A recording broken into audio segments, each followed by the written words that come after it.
Hello, this is the testing for the Crest Motorsport harness for John. This is going for the 2JZ GE VVTi with the front-facing intake manifold. So this is obviously a completely brand new harness, part of our Modular series, which you're going to go through in a minute. But I'll just basically cut now to show you that it's all brand new. Everything is constantly twisted and how it looks underneath there. So we'll cut to that now and be back in a second.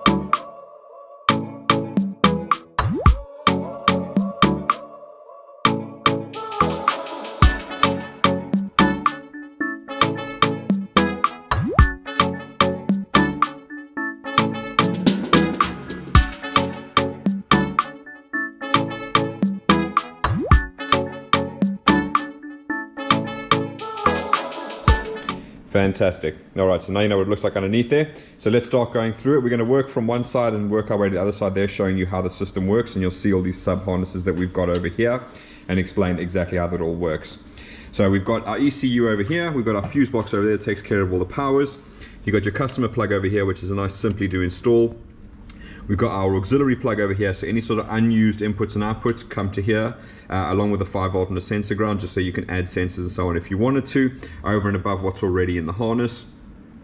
So we go through there, you've got your grommet where it goes through your firewall. We've left that unshrunk so the customers can decide where the grommet's going to live and what's going to look best in their particular vehicle.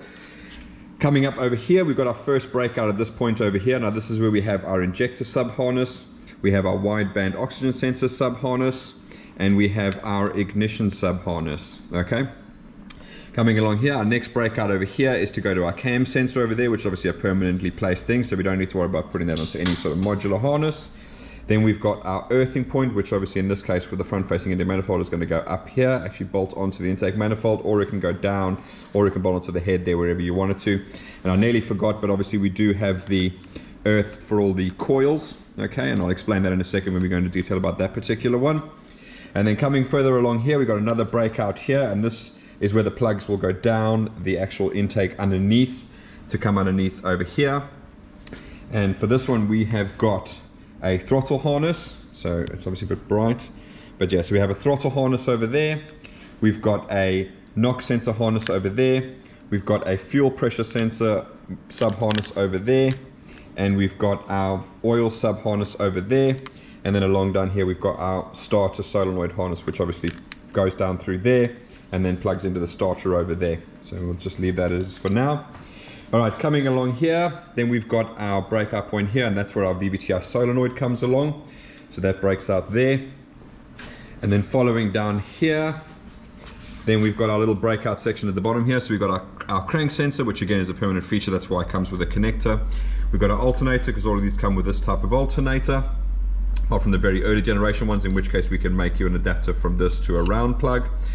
Then we've got our coolant temp, which is again on a sub harness, so you can change sensors around. And then we've got our Mac boost over there as well. Okay, so the whole principle of the harness is basically you can add, subtract, do whatever you basically want from there. So what we're going to do now is we're going to start at the back here, starting with our injector harness over there. So in this particular case, the customer is using standard injectors. So there's his little harness that plugs in, and we've got our 6 injector plugs there, all labeled up nice and neat. So you can plug that in there, plug all his injectors in. If the customer changes his mind, maybe turbochargers goes from there, then we can just build another one here. This is what your USCAR or EV614 style injector over there. So again, the customer can buy new injectors, just unplug the old harness, plug in the new harness, swap injectors out as and when he pleases, no problems there. Coming around to ignition, again, exactly the same principle. So on the ignition side, you'll see here we've got a harness for the Audi coils over there. If we come over here, we can make a harness for the sort of Yaris style Denso coils over there.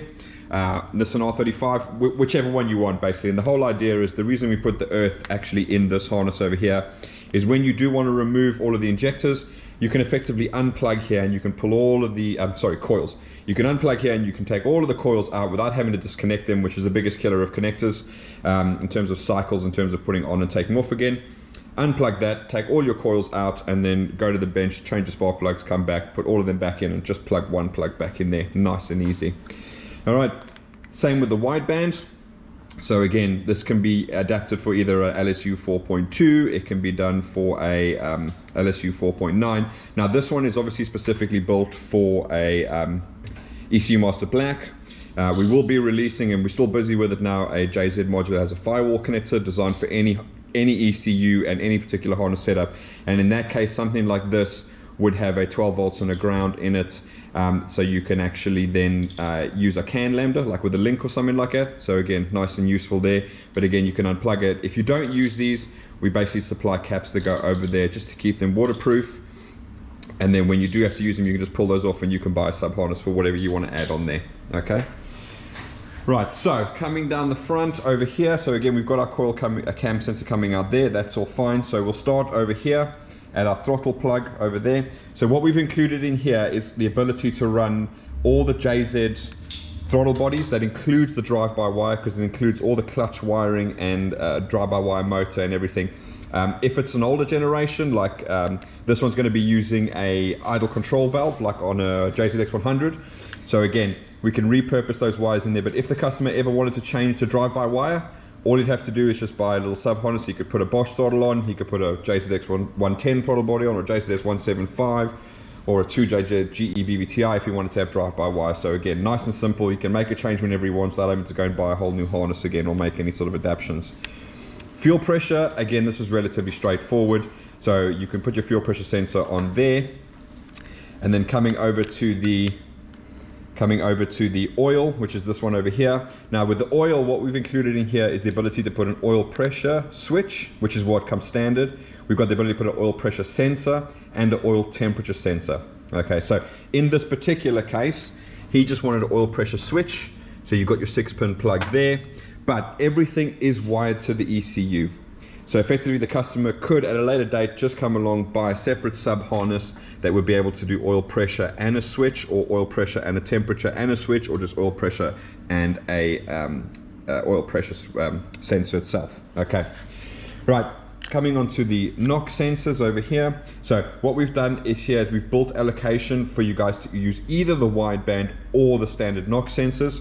So again, these guys are just going with the standard NOx sensor. So you can see there's the standard Toyota connector on there. But again, if this customer wanted to change over to the Bosch wideband sensors, not a problem. He can just phone up, buy another one of these for the Bosch wideband NOx sensors, and we can supply them. We can supply the NOx sensors with the studs, nuts, everything you need for that as a complete kit. Okay, so we've done NOx, we've done oil, we've done throttle, and we've done fuel pressure there. Okay, so that's all of that sorted out. So coming down here, now again, obviously we've tried to make the changes on things that we know that you guys do like to change. So obviously, might seem silly that we've put coolant temp on there, but a lot of times guys want to change over for Bosch sensors or, you know, etc. And in the case of this, we wanted to try and make a harness that was inclusive for also the 2JZ GE VVTIs. Now the 2JZ GE VVTIs, they have their temperature sensor on this side of the cylinder head, whereas the GTs have the temperature sensor there. So that's another reason for this one. So you can see in this particular case, we've got it going all the way back over here, down to go into there to plug into the sensor. So you can use the same harness on a 2JZ GE VVTi. If you then want to go and use it on a GTE, then again, super simple. So for instance, if you had an Aristo, you'd have that connector on there and you'd have that over there. So again, that one, and then that one would be much shorter, so we'd just come up, loop around, and then go into your coolant temp sensor, which goes over there.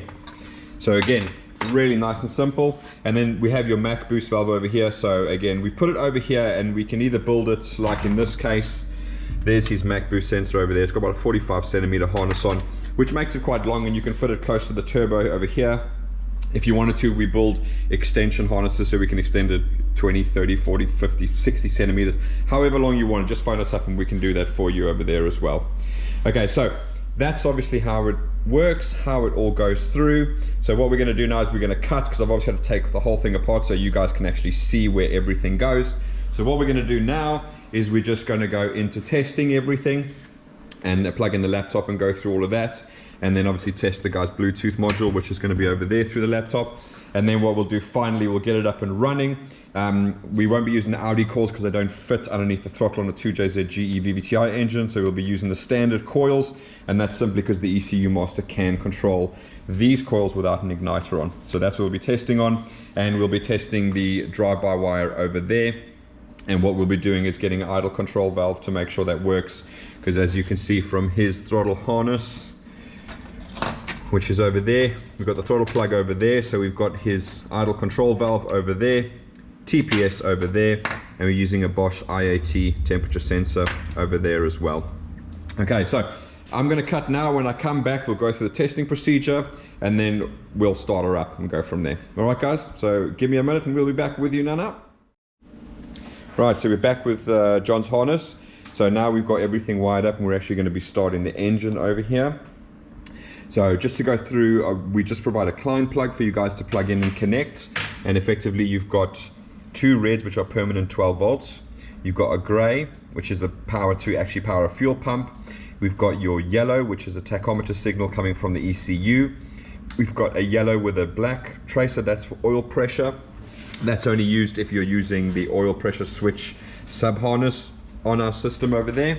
Then we've got the yellow with the red, that's the check engine light. We've also got the LED in the fuse box for the check engine light, so you know that works. Then we've got the pink and the blue, and that is your alternator light. So in this harness, obviously all the alternators plugged in on that side over there. Coming over to the two main ones, you've got your black with the red, that's your ignition signal, and you've got your black with the yellow, that's your starter signal. So that requires a 12 volts, but that all comes in the welcome pack with the harness for there. Okay, so for this example over here, obviously we're using our tester Denso injector harness. We're using our ignition coil harness. We've obviously previously tested his original coil harness, which is using Audi coils, and we've made sure that's all working, but we can't get it to run under here.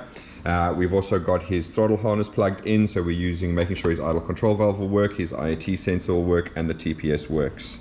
Okay. And then coming down here, we've got his Mac boost valve plugged in, because we've already tested that to make sure that that works. We've got the crank plugged in so we can start it up, and we've got the alternator plugged in. And what we're going to do is look at the voltages on there to prove that, just to show that that's actually working and plugged in.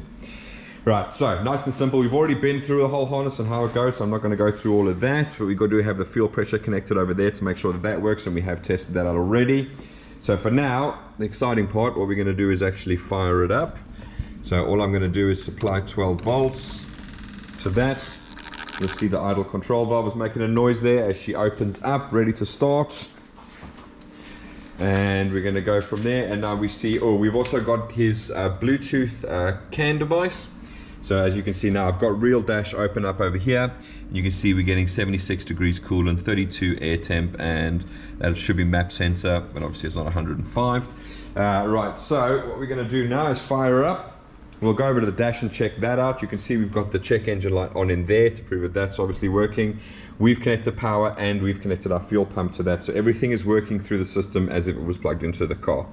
So 3, 2, 1.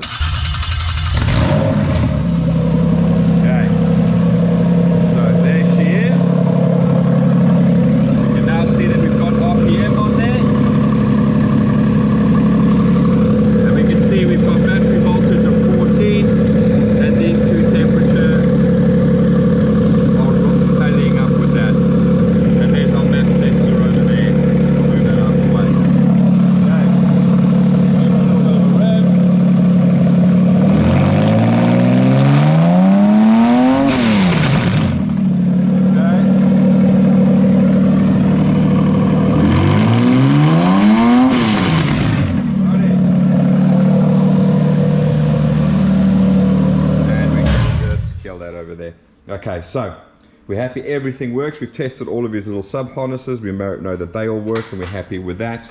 And the engine runs absolutely fine, so we're happy with that. And his Bluetooth device communicates over there as well, so they're again absolutely fine with that. All right, so thank you guys for watching, and if you have any questions, please feel free, put a comment down below. Find us at Phoenix Engine Management on Facebook. Other than that, thanks for watching, and we'll have the pictures of what it looks like complete with all the sub harnesses connected on the table. That'll be following you. So thanks for watching, guys. Cheers, bye bye.